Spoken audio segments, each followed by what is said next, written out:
Hi, this is for parents for middle school students. So in this recording of my training video, I'll show you my exact learning methodology.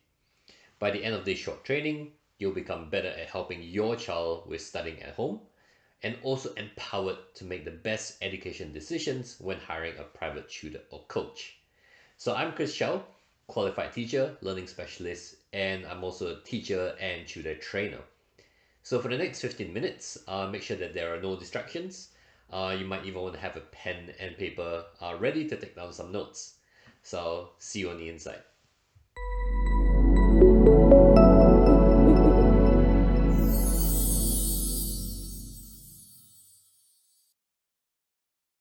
All right, hello, and welcome. This is a parent's guide on how learners learn. So, obviously, we care a lot about our kids, and we want them to do well academically. However, most parents are not trained teachers. I'm sure you agree with that. Now, this means that even with the best intentions that we have, we put in all the hours of work with our kid. And sometimes it might lead to arguments and frustrations at home. You might not actually be leading to the best student outcomes.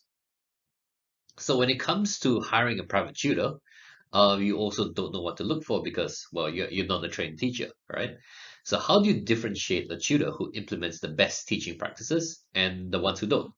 Right? So, for me, like I don't know anything about building a website. So when I choose like a website builder, I don't really know all things to look out for, right? So what I hope to do with this presentation today, all right, is to teach you a little bit more about how children learn effectively so that you can try to do some things differently at home or empower you to make better decisions when you're looking for, private help.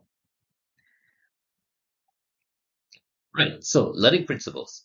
So the private tutoring industry is like the restaurant industry, right? So from the outside looking in, if you've never run a restaurant before, it looks like it's a very easy thing to do, right? How many people have you heard say, "Oh, look, I'll just open a restaurant," right? Because from the outside, it looks really easy, right?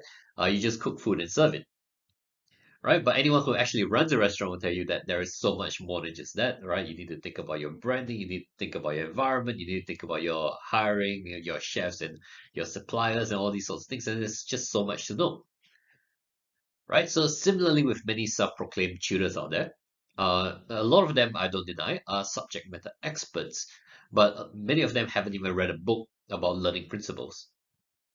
So in this presentation, I'll reveal some learning techniques that only qualified teachers who spend years mastering this in the classroom will know how to implement, right? And I'll teach you guys how to implement them for yourself as well. Right, so here is my learning methodology, right? So this particular learning methodology is something that I discovered that I use to improve student engagement, retention, and dramatically improves academic results in a shorter amount of time and with less stress. Right, so I didn't just dream this up. Uh, I am a qualified teacher, but I do base my learning methodology on the published works in education and in psychology from researchers like Jane Pollock, Carol Ann Tomlinson, Carol Dweck, and many, many more. Right, so you can look up all these names, and they're actually really famous educational psychologists, right, or researchers. So what I'm about to tell you today has a lot of backing. Right, so I have my own experience as well in terms of the practical implementation of all these theories, right, through my many, many years of teaching. Right, so who am I? Well, I look a bit older than that photo in there. But I'm Chris. Formerly, I was the head of maths at Suzanne Corey, a selective school here in Victoria. I was also a maths teacher in Merrill College, and since then I founded two private education services, right? Integral Education, which you might have seen my name around, that focuses on selective schools, and Pedagogia, which focuses on middle school coaching, right? So, as a professional educator, I do train the top teachers and tutors around the state on the most up-to-date ways to design and deliver an education program. Right. So I hoped that, with my profile, you would trust that I'm someone who knows what I'm talking about when it comes to, learning theories and education. Right, so in order for you to understand why my method is so effective, I first have to explain to you this little teaching theory called the zone of proximal development. Right, so as you can see from this graphic over here, the purple is your current level of understanding where you can do work that's without any assistance.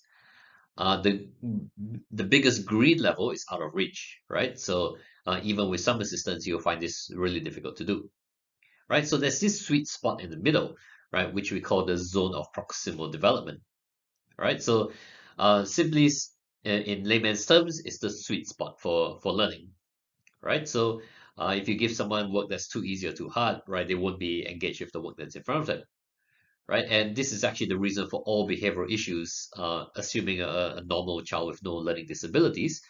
This is the reason for all behavioral issues when it comes to learning,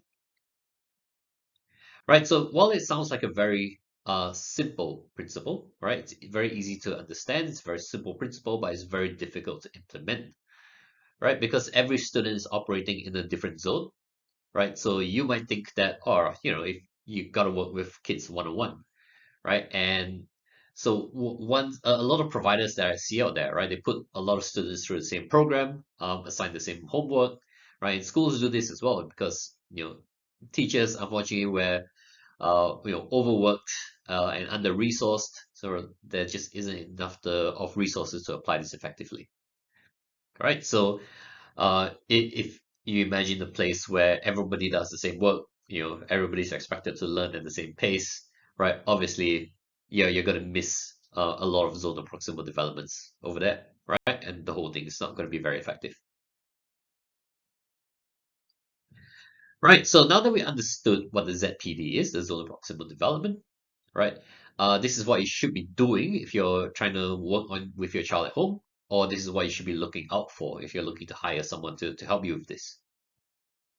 All right, and I'll reveal to you 7 steps to success. Right, so this is actually the 7 steps of my learning methodology. Right, step one is setting up a learning plan. So, like anything in this world, you need a plan before you can start to execute. For some reason, when I say learning plan, a lot of people don't comprehend that. So, but once I say a weight loss plan, all right, so weight loss plan, everyone knows how that looks like. It involves how many calories you need, how much you need to run, how many weights you need to lift, how often it needs to be, and you know that a weight loss plan is not going to be effective unless it's tailored exactly to you, your body type, your current weight, your height and muscle mass, and all these sorts of things, right? So similarly, with learning plans, we shouldn't be using generic learning plans, right? And go only with an educator that can set one up that's perfect for your child. Pre-testing. All right, so quite simply, in order to locate where our ZPD or our learning sweet spot is going to be, we need to decide what we're ready to learn next by first knowing where we are, right? So many providers actually skip this step and they assume that some learners already have some prior knowledge and they just jump straight into a lesson, right? So sometimes you see lesson begins, teacher goes up onto the board. All right, today we're going to be learning about this, da da da da, and then we'll start going into some theory, right? Without actually seeing what our learners actually know. All right, so because of that, the content might be too easy or too hard, because of a lot of assumptions that were put in place. Step three, explicit teaching. So obviously we do need to teach as well, right? However, teaching is so much more than just explaining something well, right? So what I find with a lot of subject matter experts, and I tried to learn from them before as well. Like I tried to learn how to do day trading, I tried to learn how to do marketing. What I find is a lot of people are able to explain the how, right? So this is what you do, this is what you do, right? But they don't really explain the why, right? And when it comes to formative learning, particularly in middle school, right, where our students are expected to apply this to different scenarios, right, and to retain this information from year to year, right? What we really need is deep conceptual understanding, right? So the way that we teach and the way that we explicitly explain things, all right, is going to make a very big difference.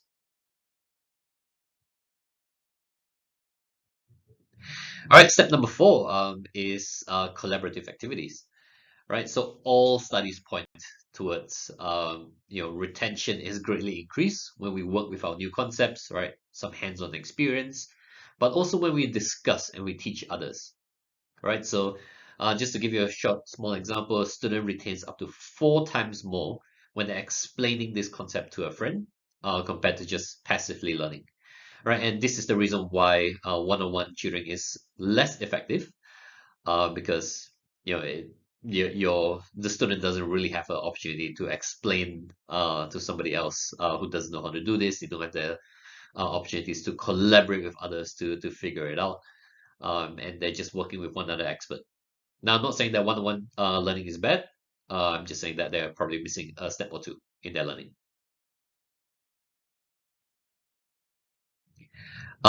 So now going the group learning method 100%, all right, it isn't exactly going to work either because there are parts where you do need to show independent learning and you do need to work one-on-one with a coach, right? So at the end of the day, right, one-on-one versus group, there's no perfect solution. Group is the better learning environment if the facilitator knows how to individualize as well. Right, so after you learned together as a group, you then need to demonstrate your skills independently. The individualization occurs when we set the correct work that will hit the zone of proximal development for each individual learner. Right, so if your provider is just assigning blanket homework, everybody do page 1 to page 100, uh, then there's no individualization, there's no tailoring, and then they're not considering the zone of proximal development at all. Right. Number six is to assess. Right. So, when we think about assessment, we often think about, you sit down with pen and paper and it's timed. It doesn't always have to look that way. But what's important is the educator needs to collect meaningful information, meaningful student data about what the learner is able to demonstrate, and then we're able to decide what they're ready to be learning next. Right? So one thing that's very important over here is we want to focus on the skills that are demonstrated rather than the overall score. Right? So I know as parents we're often very obsessed with, oh, my kid got 7 out of 10 or 8 out of 10 or 9 out of 10.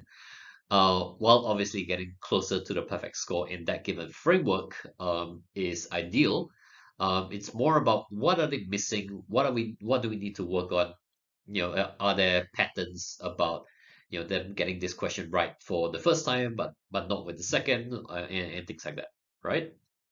So we want to use all this student data to then plan our educational interventions, right, for our meaningful next steps. Right, and here we go. Step number seven, the last step is to rinse and repeat this learning cycle for every single learning concept that we have. Right, so just to recap, this is the secret sauce to getting students results consistently, no matter their starting points. Right, so first we want to set up very clear goals, learning intentions in the plan.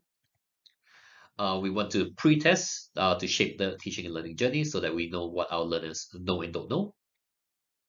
We want to explicitly teach, and remember, teaching is just so much more than explaining something well, right? Classroom collaborative activities, independent practice, and then an assessment to measure the growth and identify some gaps, right? And finally, we repeat this learning cycle. Right, so that brings me to the end of all the information that I want to give you. So really, you have three options. Now, option number one is you take what you've learned and you try to implement on your own. Fully respect parents who spend the time that to sit down with their kid and go through all the work and try to teach them. But not that's not everybody's area of expertise. You have your own job. You need your own time as well, right? So it might not be the perfect solution. Alternatively, you can hire an unqualified, so they're usually uni grads or some other subject matter expert who doesn't have any teaching qualifications, right? Then because you don't know what to look for, well, before this presentation, maybe you didn't know what to look for, so you just went with the cheapest option, right? So you could go down that route, or you can train with an educational professional with more than 15 years of training teachers. tutors students at the highest level, right? And then you can start seeing your results immediately. Right. So, book in the chat with myself. One of I believe myself to be one of the industry leading educators, where we can talk specifically about your situation, right, and how to get this special methodology to work for you. Right. We can discuss some of my options as well. If we decide this is the right fit, we can work together. Right. But otherwise, I hope you've taken away a lot from this presentation to be able to empower you to make the best decisions for you and your child. All right. So I'll speak to you guys soon. This is Chris. I'm signing off.